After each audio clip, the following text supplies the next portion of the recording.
अस्सलाम वालेकुम दोस्तों आज की इस वीडियो में हम बात करने वाले हैं एक झूठ बोलने वाले पर ऐसा अज़ाब आया जिसको देखकर आप हैरान रह जाएंगे। आपसे गुजारिश है कि इस वीडियो को आखिर तक ज़रूर देखते रहें।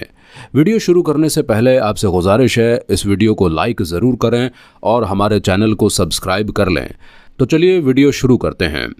सुल्तान मुराद पुर का बादशाह और इस्लामी दुनिया का हुक्मरान था। ईसाइयों की बड़ी हुकूमतें भी उसके नाम से कांपती थी। यूं तो हर मुसलमान हुक्मरान को इमारतें बनाने का शौक़ रहा है, लेकिन सुल्तान मुराद मस्जिदों की तामीर में बहुत दिलचस्पी रखता था। एक दफ़ा उसने अपने दिल में एक मस्जिद का नक्शा बनाया। ये मस्जिद उसके ख्याल का हसीन मुरिका थी। उस दौर में एक म्यूनमार को बुलाकर नक्शा दिखाया गया और मस्जिद की तामीर पर लगा दिया। वक्त गुजरता गया, मस्जिद आहिस्ता आहिस्ता बनती रही और लाखों अशरफियाँ खर्च हो गईं। आखिर मस्जिद मुकम्मल हो गई, जो फ़िलहाल एक अच्छी इबादतगाह थी। म्यूनमार बड़े दावे के साथ बादशाह के हुजूर हाजिर हुआ और अर्ज़ की, हुजूर मस्जिद तैयार है, मुलाहिज़ा फरमाए। ये बादशाह नई मस्जिद देखने के लिए गया। मस्जिद को हर तरफ से देखा, ऊपर से, नीचे से, शुमालो जुनूब से, मगर इत्तफाक देखिए कि अच्छी इमारत अपना तकाज़े के लिए बादशाह की पसंद की मुंतज़िर है, मगर बादशाह है कि उसे यह इमारत कतई पसंद नहीं आई। वो अपने आप को संभालने की कोशिश करने लगा। आखिर जब संभाल न सका तो हुक्म दिया, म्यूनमार का हाथ काट दिया जाए। ये हुक्म मिलना था कि जल्लाद ने फ़ौरन हाथ काट दिया। म्यूनमार को ये सज़ा बिला वजह मिली थी। उसे और तो कुछ नहीं सूझा, वो सीधा काजी की अदालत में जा पहुंचा और दावादार कर दिया। काजी ने बादशाह को हाजिर करने का हुक्म दिया। जब बादशाह हाजिर हुआ तो अदालत में म्यूनमार भी खड़ा था। बादशाह ये देखकर घबरा गया। काजी ने बादशाह के बयानात लिए और हुक्म दिया कि बादशाह का भी हाथ काट दिया जाए। इस हाथ से भी खून गिरना चाहिए ताकि वो गलत फैसले से परहेज करें। जब बादशाह ने फैसला सुना तो उसने अपना हाथ आगे बढ़ाया। म्यूनमार ने देखा तो उसकी चीखें निकल गई और बोला, मैंने इंसाफ पा लिया है। मैं बादशाह को अपना खून माफ़ करता हूँ और किसी दबाव के बगैर बादशाह को बख्शता हूँ। इतना सुनना था कि बादशाह की जान में जान आई और उसने म्यूनमार को बहुत साजो सामान देकर रुखसत किया और अल्लाह का शुक्र अदा किया कि काजी इस्लाम अहकाम के ऐलान इस कदर दिल हैं कि बादशाह को भी मुजरिम करार देते हैं।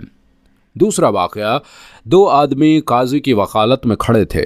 उसमें से एक ने दावा किया कि मैंने अपने साथी को माल बतौर अमानत दिया था। जब मैंने वो मुतालबा किया तो उसने देने से साफ इनकार कर दिया।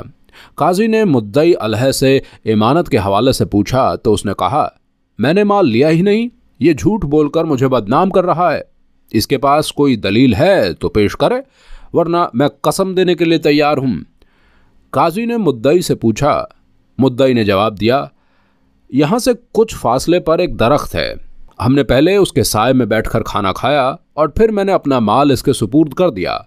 काजी ने कहा, तुम अभी वहां जाओ, शायद तुम्हारा माल वहीं कहीं पड़ा हो।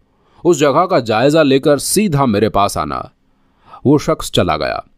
काजी ने मुद्दई अलह से कहा, अपने साथी की वापसी तक मेरे पास बैठे रहो। वो चुपचाप वहां पर बैठा रहा। काजी दीगर मुकदमात उठाने में मशरूफ हो गया। काजी की समाअत के दौरान फटी हुई निगाहों से कभी कभी मुद्दई अलह की तरफ देख लेता ताकि उसके चेहरे के तासुरात जांच सके। वो शख्स बिल्कुल आराम और सुकून से बैठा था। काजी समाअत के दौरान यकदम उसकी तरफ मुतवज्जो हुआ और पूछा, आपका क्या ख्याल है, वो उस जगह पर पहुंच गया होगा जहां उसका दावा है, जहां उसने माल तेरे सुपुर्द किया था? उसने बेख्याली में जवाब दिया, नहीं, वो यहाँ से काफ़ी दूर है, अभी तो वो रास्ते में जा रहा होगा।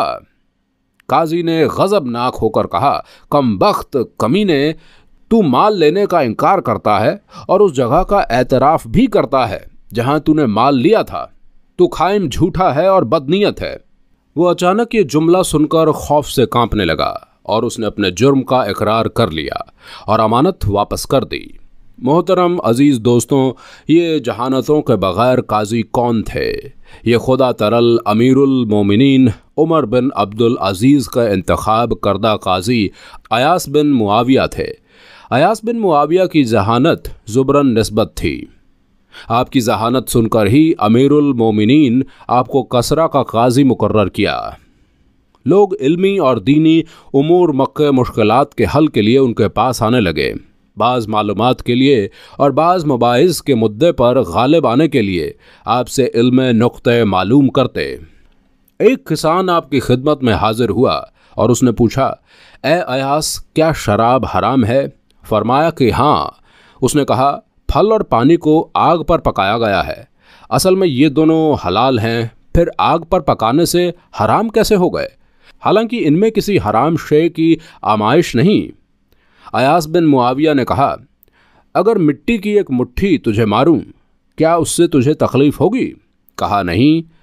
फरमाया कि अगर थोड़ी की एक मुट्ठी तुझे मारूं, क्या तुझे उससे तकलीफ होगी? कहा कि नहीं।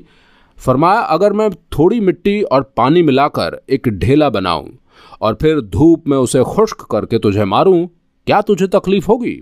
उसने कहा, ज़रूर हो सकता है, उसके ज़रिए तुम मुझे कत्ल भी कर दो। फरमाया, बस यही मिसाल शराब की है।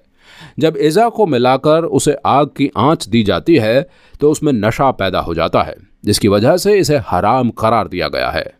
मोहतरम नाजरीन, ये थे मदीना की रियासत, ये था इस्लाम, ये थी इस्लामी अदालत और ये थे इस्लामी जज। लेकिन मेरे मोहतरम अजीज़ दोस्तों, आज के दौर को देखिए, आज की हमारी अदालतों को देखिए। गरीब पिसता जाता है, जबकि अमीर मुजरिम होने के बावजूद बाइज्जत बरी हो जाता है।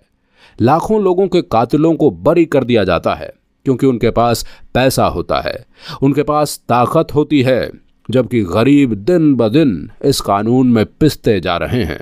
और हम दावा करते हैं कि हम इस्लामी मुल्क हैं, हमारा निज़ाम इस्लामी है, जबकि हकीकत को देखा जाए तो इस्लामी निज़ाम से हम काफ़ी दूर हैं।